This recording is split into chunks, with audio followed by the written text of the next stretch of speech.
warahmatullahi wabarakatuh. Bertemu kembali dengan saya Dr. Sofi. Sobat sehat, akreditasi bukan sekedar dokumen. Ada 5 cara penilaian dalam akreditasi, yaitu RDOWS.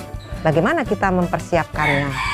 Pertama, sobat sehat harus mempersiapkan dokumen regulasi, yaitu SK, pedoman, panduan, dan SPO. Kedua, sobat sehat harus mempersiapkan dokumen bukti implementasi untuk dilihat nantinya. Kemudian sobat sehat juga perlu mempersiapkan apa saja yang akan diobservasi. Keempat, sobat sehat harus mempersiapkan diri untuk diwawancarai. Dan yang terakhir, sobat sehat juga harus mempersiapkan apabila diminta untuk melakukan simulasi. Ini semua untuk membuktikan apakah sobat sehat sudah melakukan kerjakan yang ditulis dan tulis yang dikerjakan. Channel YouTube Dr. Sofi dibangun untuk itu semua. Ini adalah video saya yang ke-258 yang akan membahas pemanfaatan suplemen kesehatan di masa pandemi. Sebelum melihat video 258 ini, saya anjurkan sobat sehat melihat video 123 dan video 248 sampai dengan 257. Mulai video 257 ini kita akan membahas tentang pemanfaatan suplemen kesehatan, meliputi 6 suplemen kesehatan, yaitu vitamin C, D, E, probiotik, kemudian zinc, selenium secara bertahap. Nah, video 258 ini kita akan membahas suplemen kesehatan yang kedua, yaitu vitamin D. Pertama, kita akan membahas informasi umum. Sobat sehat bisa melihat gambar apa saja yang mengandung vitamin D. Vitamin D merupakan vitamin yang larut dalam lemak. Secara alami terkandung dalam jumlah sedikit pada makanan. Vitamin D dapat ditambahkan ke makanan lain atau susu atau sebagai suplemen kesehatan. Vitamin D terbanyak dibuat secara endogen ketika sinar ultraviolet dari sinar matahari mencapai kulit, di mana ada zat provitamin D dan memicu sintesis vitamin D dalam tubuh. Vitamin D yang diperoleh dari paparan sinar matahari, makanan, dan suplemen bersifat tidak aktif secara biologis dan harus menjalani 2 hidroksilasi dalam tubuh untuk aktivasi. Yang pertama terjadi di hati dan mengubah vitamin D menjadi 25 hidroksi vitamin D, juga dikenal sebagai kolsidiol. Yang kedua terjadi terutama di ginjal dan membentuk 1,25 dihidroksi vitamin D yang aktif secara fisiologis, juga dikenal sebagai kalsitriol atau vitamin D3. Sumber vitamin D dalam makanan adalah minyak hati ikan kod, salmon, susu yang ditambahkan vitamin D, kedelai, gandum, telur, hati sapi, ikan tuna, keju, jamur kancing, dada ayam, dan daging sapi. Apa peran vitamin D terhadap sistem daya tahan tubuh manusia? Vitamin D memiliki peran memodulasi pertumbuhan sel, fungsi neuromuskuler, dan daya tahan tubuh, serta pengurangan peradangan.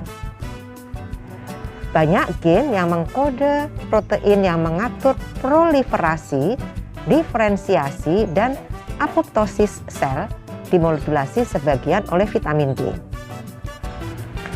Studi observasi pada manusia menunjukkan selalu ada hubungan antara rendahnya kadar vitamin D3 dalam darah dengan mudahnya seseorang mengalami infeksi saluran napas. Uji klinik menunjukkan manfaat vitamin D untuk mencegah infeksi saluran napas pada mereka yang kurang vitamin D. Bagaimana penggunaan atau asupan vitamin D? Pertama, angka kecukupan gizi vitamin D untuk orang Indonesia pada laki-laki dan perempuan adalah A. Umur 10-64 tahun adalah 15 mikrogram per hari atau setara 600 international unit per hari. Kemudian yang B, umur di atas 64 tahun 20 mikrogram per hari atau setara 800 international unit. Dua, belum terdapat panduan terkait asupan vitamin D yang digunakan sebagai imunomodulator. Hal tersebut disebabkan oleh kurangnya data dukung yang memadai untuk membuktikan hubungan sebab akibat antara asupan vitamin D dengan kondisi kesehatan yang diinginkan, bila vitamin D akan dipakai sebagai obat. Ketiga, tetapi cukup bukti bahwa vitamin D dosis tinggi bermanfaat untuk memelihara sistem imun pada mereka yang kadar vitamin D dalam tubuh tidak cukup akibat kurangnya asupan vitamin D selama ini. Penelitian di Indonesia menunjukkan banyak lansia maupun orang dewasa sebetulnya dalam kondisi kekurangan vitamin D. Saat ini, dokter memberikan asupan suplemen vitamin D dosis tinggi 400 sampai 1000 international unit untuk mencapai fungsi imun yang baik pada mereka yang dicurigai kekurangan vitamin D. Bagaimana keamanan vitamin D? Pemakaian jangka panjang harus sepengetahuan dokter dan sebaiknya diikuti dengan pemeriksaan kadar vitamin D dalam darah. Peringatan dan perhatian adalah pemakaian dosis besar lebih dari 400 international unit dalam jangka panjang harus sepengetahuan dokter. Bagaimana status regulasi vitamin D di Indonesia? Batas maksimal penggunaan vitamin D sebagai suplemen kesehatan adalah 400 international unit per hari.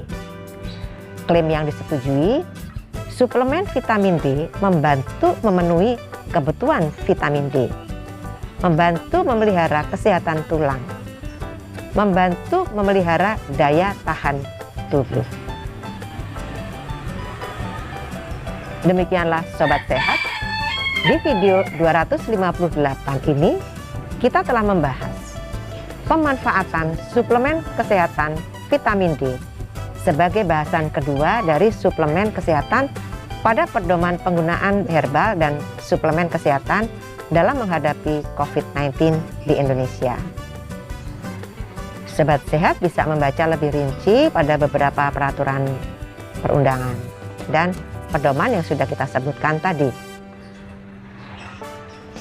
Baiklah Sobat Sehat, kita akan bertemu di video 259 untuk membahas tentang vitamin E sebagai bahasan ketiga dari suplemen kesehatan yang berasal dari buku pedoman penggunaan herbal dan suplemen kesehatan di masa pandemi yang dikeluarkan oleh BP POM Mei 2020. Sampai di sini dulu ya. Semoga selalu sehat. Wassalamualaikum warahmatullahi wabarakatuh.